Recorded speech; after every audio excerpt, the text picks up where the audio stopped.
Praise lord. మీకందరికి కూడా ప్రభు అయిన యేసుక్రీస్తు వారి అతి పరిశుద్ధం నామములో వందనాలు తెలియజేస్తున్నాం.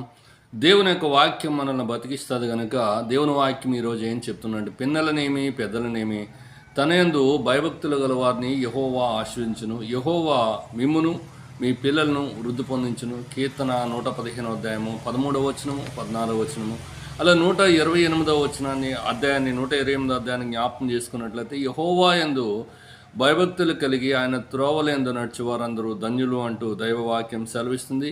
మరి ఎంత ధన్యులు అంటే, నిత్యముగా నీవు నీ చేతుల కష్టార్జితమును అనుభవించదువు, నీవు ధన్యుడువు, నీకు మేలు కలుగును.